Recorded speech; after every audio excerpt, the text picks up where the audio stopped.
puso, kiting kilas ko. Universidad ng Pilipinas, tapang talino at tikas.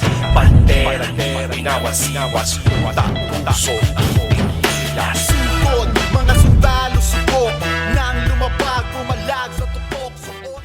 Hi guys, this is Pat, the UP Women's Badminton Varsity Team Captain. Hi guys, this is Sushi, the co-captain of the UP Women's Badminton Varsity Team.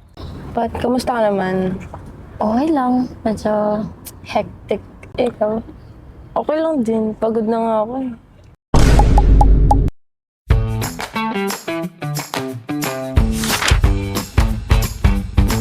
Diba recently, yung sa Philippine Badminton Open, wala, parang after many years, parang dun lang ulit nag-podium.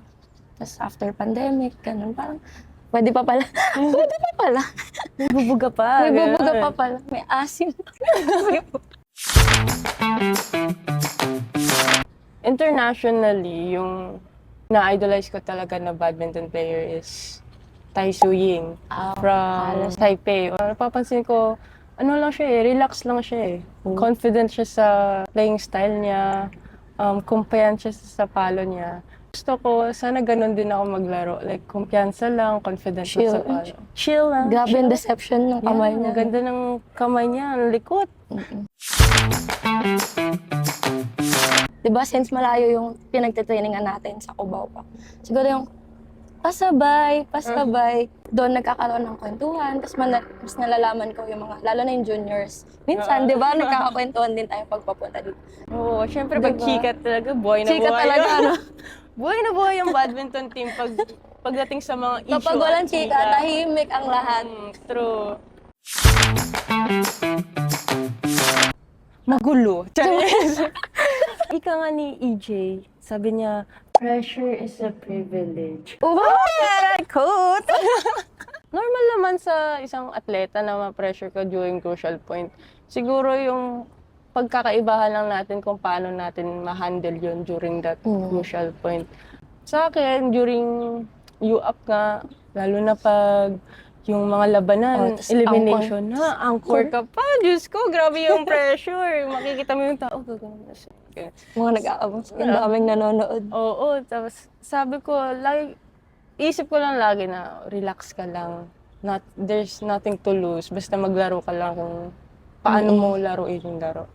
Tsaka, okay din naman na isipin mo na gusto mo manalo. Pero dapat point by point yung isipin mo, hindi yung end.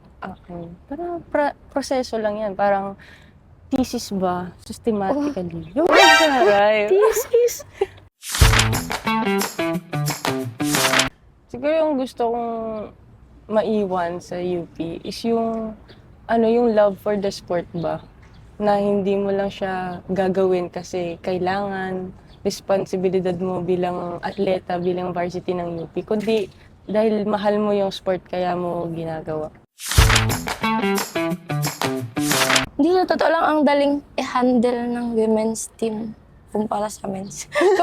Nagkumpara. Kasi parang everyday magkasama, tas lagi pa kaming magkaklase din. Parang doon din nabubuo yung bond namin, yung chemistry namin.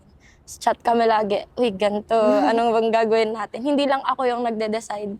Tinatanong ko din siya kung ano yung dapat gawin. Siguro yun yung chemistry namin ni Pat, communication talaga. Tsaka mahinahon. Kasi mahinhin po talaga kasi. As a shy girl. Conditionally. Conditional? Everlasting? Parang pagkain? Bittersweet? Ganon. Kasi Bakit? sa buong journey ko, ay hindi pa naman nagtatapos, pero from the moment I started badminton talaga, napaka-sweet. Sweet. Totoo naman. Parang sa halos. Parang gusto kong matuto. Parang gusto ko pang bumalik ulit sa susunod na training day. Excited ako lagi parang mag-training ng badminton. Pero sometimes bitter din naman siya. Kasi, ayun nga, training ka ng training. Tapos, in the end, matatalo ko sa mga tournament. Napakasakit. Napakasakit. Kuya Eddie. Di ba? Chemistry. Oh, perfect. Oh. Mahirap, pero worthy. Lagi naman, mahirap sa training. Tapos yun nga, may mga setbacks. Di ba, di naman laging nananalo. Yun yung mahirap sa lahat naman ng buhay ng ate. Yung di nananalo. Pero worthy. Kasi 3 words lang, worth it na. Worthy kasi pag nandun ka na, parang nabunga na lahat ng paghihirap mo. Doon mo malaman na, sarap mag-badminton. Masarap mag-badminton. Ateneo po. Last season, sila pa yung nag-champion eh. Gusto ko na makapag-rematch para masubukan ulit kung kayang talunin, nga makapag-gold.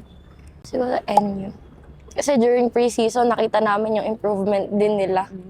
Pero, Tapos, yun, parang gusto ko makita kong i-gauge din. Pero kaya. Uy, kaya. Laban Pero lang. gusto lang talaga feel ko exciting match. Yun, Ateneo and NU.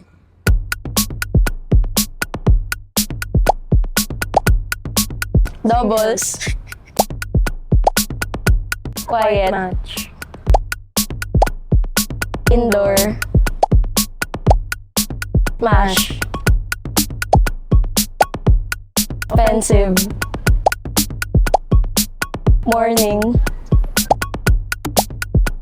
Lines. Drills. Positioning. Receiving. Laban, UP. Sa UP community, watch and support us on our campaign this season 87. Hi sa parents ko, mommy, daddy, and to my beloved siblings, my doggies, Bella and Gunner. Shoutout po sa aking family, Interia Ramos family, na nasa probinsya na palaging sumusuporta po sa akin sa mga laro ko and sa mga friends ko and cool classmates. Well, cool classmates. Thank you for watching! Let's forward the UP fight. Bye!